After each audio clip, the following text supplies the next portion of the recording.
uniform arithmetic gradient. So in certain cases, economic analysis problems involve receipts or disbursements that increase or decrease by a uniform amount each period. For example, maintenance and repair expenses on specific equipment or property may increase by a relatively constant amount each period. This is known as a uniform arithmetic gradient. Okay. So yung uniform arithmetic gradient, para rin siyang annuity, yun nga lang, hindi equal payments yung gagawin. Ito kunwari meron siyang nag-grow or lumalaki yung binabayaran natin at a certain period, diba? Magkakaroon dito ng arithmetic. Okay, arithmetic. So, diba, dun sa ating annuity. So, this is our P. So, dito, equal payments yan, diba? Equal payments. P, equal payments. So, 1,000, 1,000, 1,000, 1,000. So, yun yung annuity. Dito naman, sa uniform arithmetic gradient, nag-grow. Okay, so, kunwari, this is our P. At the first year, magbabayad ka ng 1,000. Second year, 2,000. Third year, 3,000. So, nagkakaroon ng arithmetic, diba? Ibig sabihin, at every period, lumalaki ng 1,000. Uniform. Uniform yung pag-grow. 4,000. Okay, so yan yung difference niya dun sa ating annuity. Nagkakaroon ng arithmetic gradient. Okay, nag-grow. Ibig sabihin, equal. Equal yung magiging arithmetic dito. Okay? So, suppose that the maintenance expense on a certain machine is 1,000 at the end of the first year and increasing at a constant rate of 500 each year for the next 4 years. Okay? So, kunwari dito, a basic example. Maintenance costs. As time goes by, lumalaki yung ginagastos natin for the maintenance cost. So, ano yung gagawin natin dito? Okay, so let's have here a cash flow of that situation.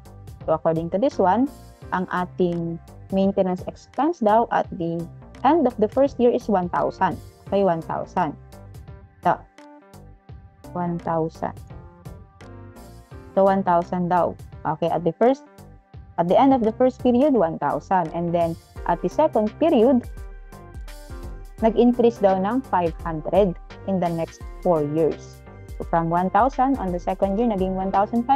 On the third year, nag-increase ulit ng 500, naging 2,000. 2,500, and then on the fifth year, 3,000 na. So, arithmetic, tumataas. Okay, tumataas siya. Uniform yung pagtaas niya.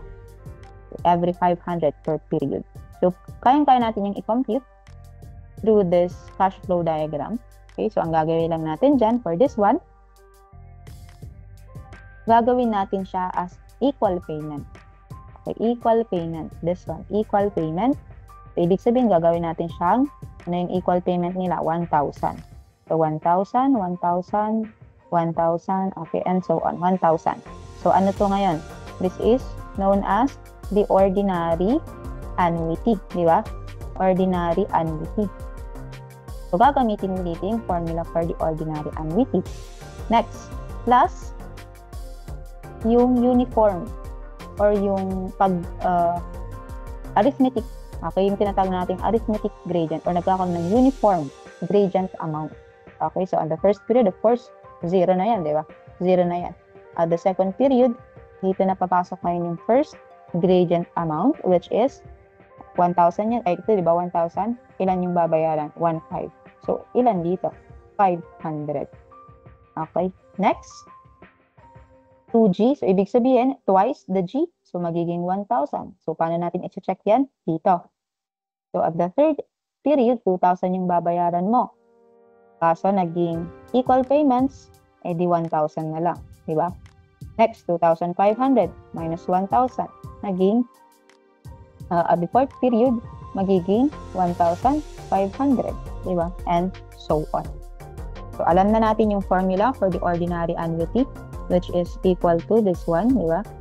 This is our formula for the ordinary annuity. Ano naman yung formula natin for that gradient?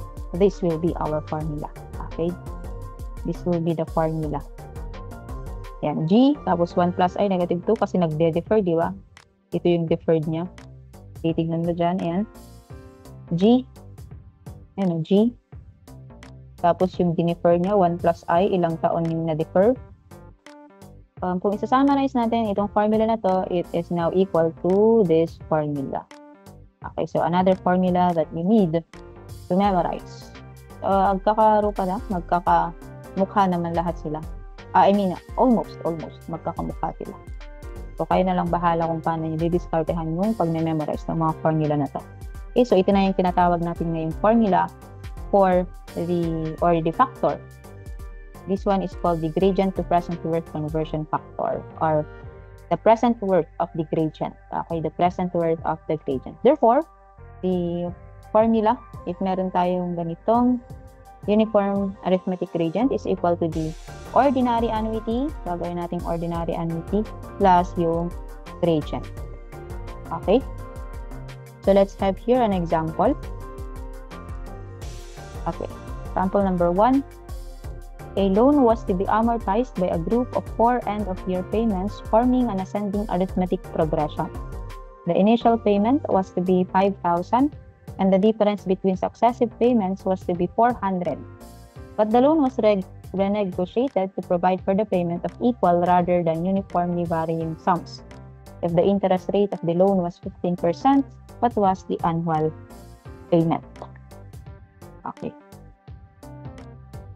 Okay, so for this one, kailangan natin i-drawing yung cash flow diagram. Okay. So, arithmetic progression. So, ibig sabihin yung pagbabayad ko ng utang ko is increasing as time goes by. Okay, it's increasing as time goes by. So, the initial payment that I made is 5,000. Initial payment is 5,000. Okay. So, nagkautang ako dito, course P. Kailangan ko siyang bayaran at the first period. Ang initial payment ko is 5,000.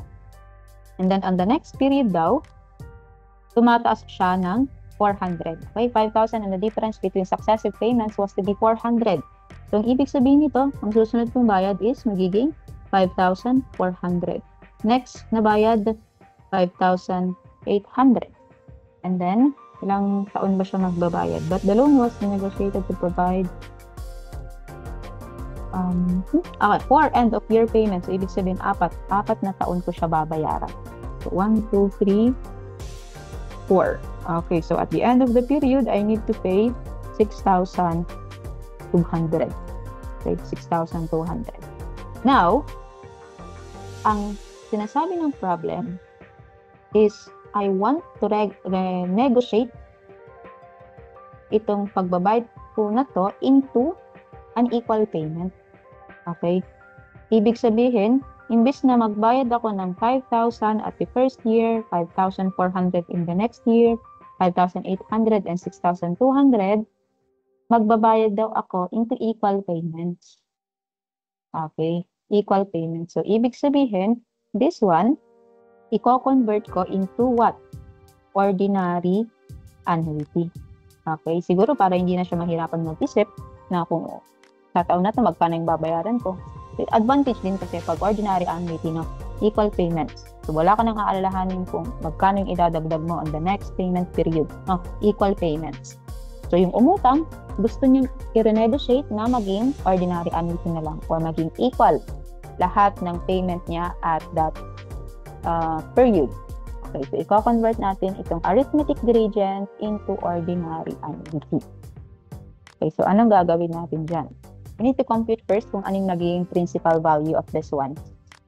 Principal muna, compute natin yung principal nito, saka natin i-convert into annuity. Okay? So, i-drawing na natin yung kanyang cash flow diagram. For this one, magiging, convert muna natin siya into ordinary annuity.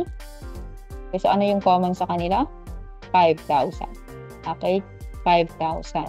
So, for this one, meron ako ditong tatawagin na T1. Tapos, 5,000. Apat. Yan. 5,000, 5,000, 5,000, and 5,000. Hindi meron akong makukuha ng T1.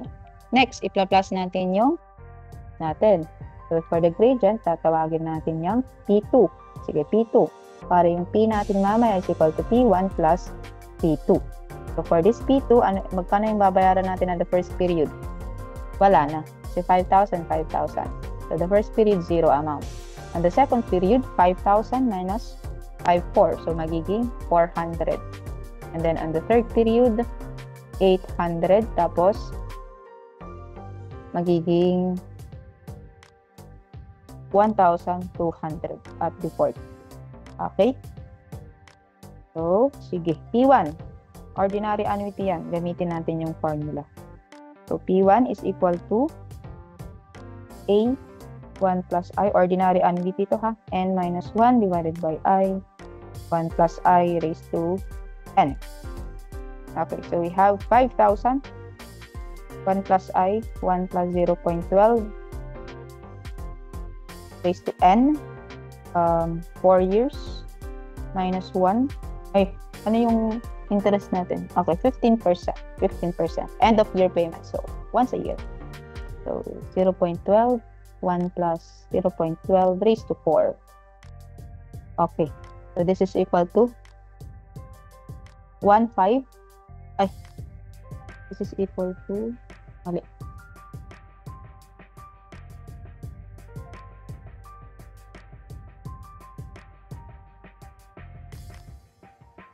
Tama, 15186.746. Okay, so that is for P1. For P2, ano yung gagamitin natin yan? This is already a gradient. Gradient na yan. So, gamitin natin yung formula na ito. This one. PG is equal to G all over I. Okay? So, we have G all over I. 1 plus I raised to N.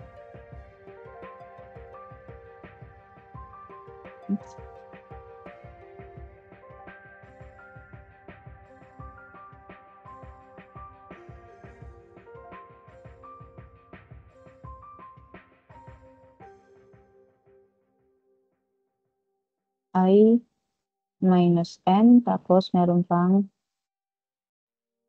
1 divided by 1 plus I raised to N. Okay. So, substitute.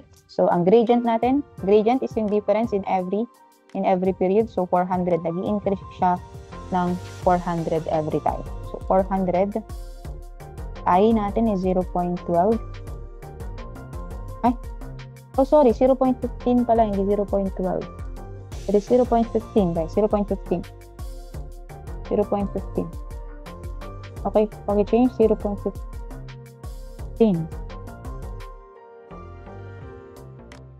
Ay.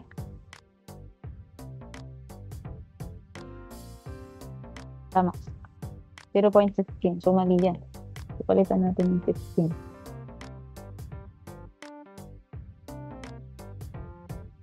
So, 14274. Okay. This one is equal to 14274.89. Okay. Again, 15%, hindi 12. 14274.18. For this one, 15, ulit yan, 15. 1 plus 0.15. Okay, in the period of 4, minus 1 divided by 0.15 minus n, which is 4. Tapos 1 of 1 plus 0.15 over 4. Okay. So this is equal to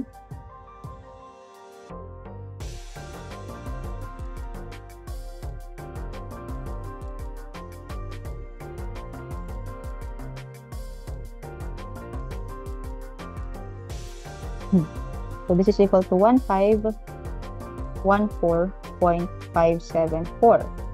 1514.574. Therefore, ang magiging principal natin, principal is equal to P1 plus P2 is now equal to 14274.89 plus 1514. So we have 15789.46 pesos. So ito yung magiging principal amount natin. But take note, gusto ng loaner natin na magbayad ng equal. Okay? Equal. Okay, delete natin to. Gusto niyang magbayad into equal amount. So, ang gagawin natin, yung 15789 na yan, i-distribute natin into annual payments. Equal annual payments or annuity. So, anong gagawin natin dyan? Edi, gamitin natin yung formula for annuity. That is equal to A. 1 plus I raised to N minus 1 divided by I. 1 plus I raised to N. Okay, substitute mo lang dito yung 15789.46. Okay? So, meron ka naman ng n. Okay, so n mo is, of course, 4 pa din. I mo is 0.15.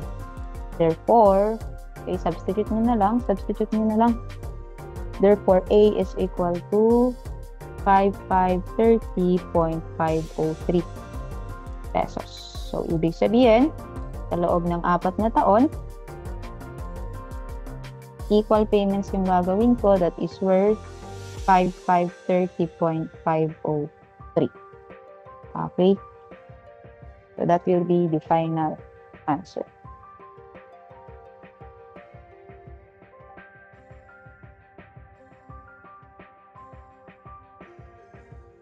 Okay, next, for example number 2, find the equivalent annual payment of the following obligations at 20% interest. Okay. Okay, so according to the table, no, yung ating payment is increasing, no? Unlike dun sa ating first example, na as time goes by, the payment is increasing. Dito, as time goes by, the payment is decreasing. Okay, so ano yung decreasing value niya? So 1,000, no? Yun yung magiging gradient natin. So as time goes by, bumababa siya ng 1,000. Okay? So the gradient is equal to 1,000.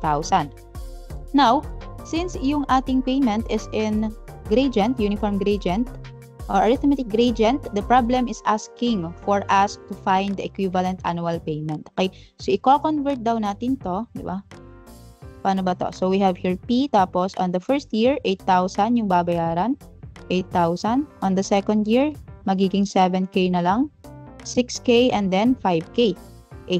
So the problem wants to find the equivalent annual payment. So i-convert natin daw ulit siya into equal. Okay, equal annual payments. Kagaya nung ating number 1 kanina.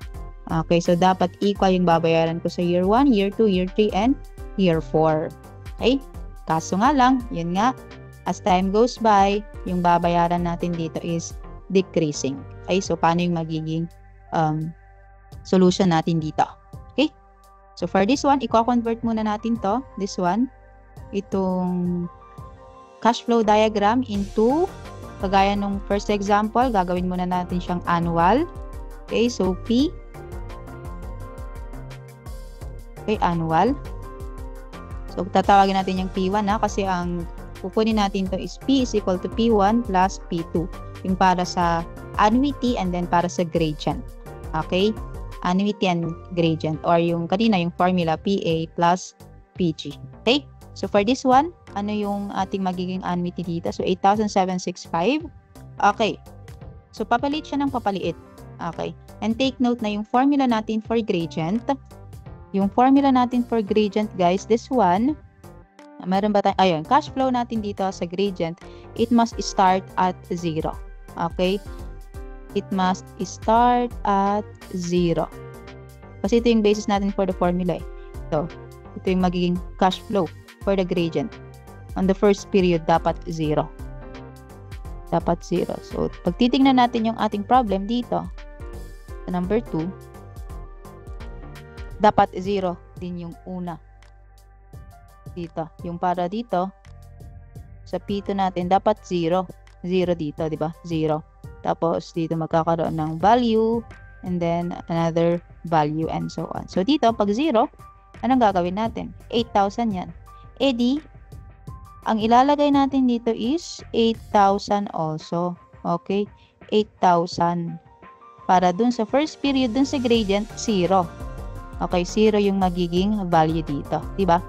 Kasi dito, 8,000 yung value mo dyan. Ilan yung matitira? Di 0 na ngayon. Diba? Next, 8,000, 7,000. So, 1K na lang. 8,000, 6,000. So, magiging 2K.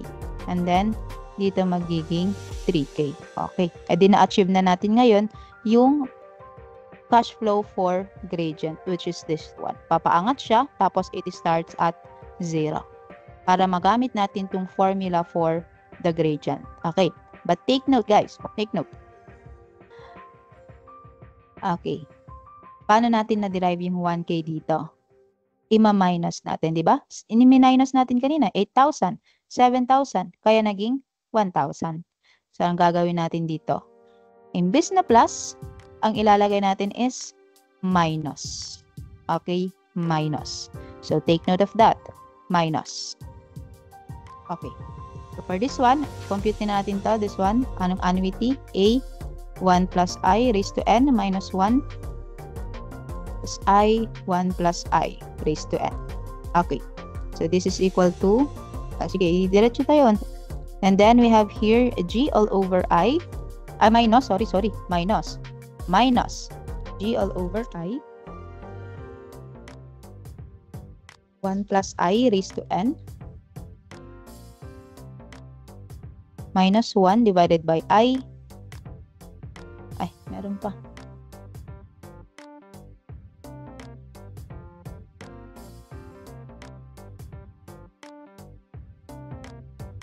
Formula natin dito.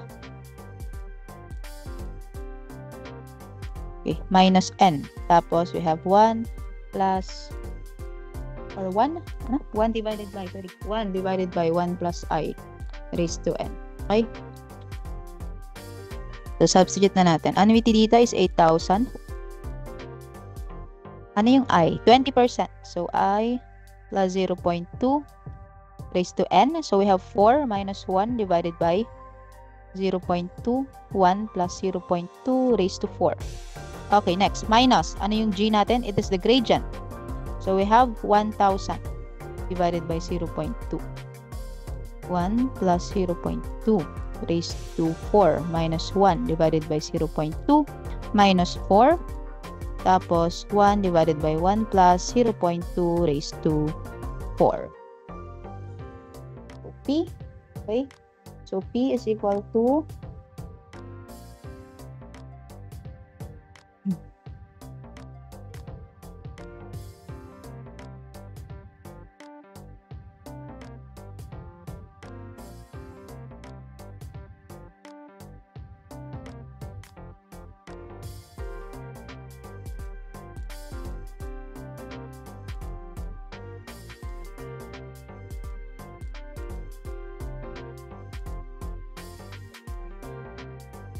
okay, so the P is now equal to 17.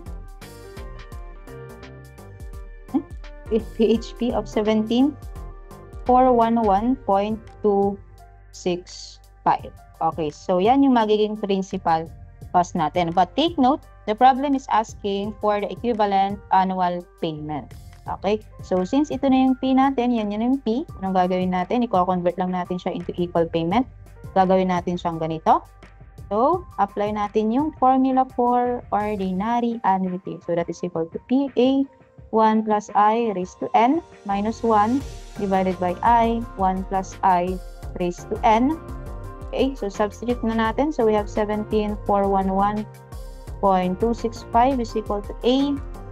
Okay, so 1 plus 0.2 raised to 4 minus 1, 0.2, 1 plus 0.2 raised to 4. Okay, so A now is equal to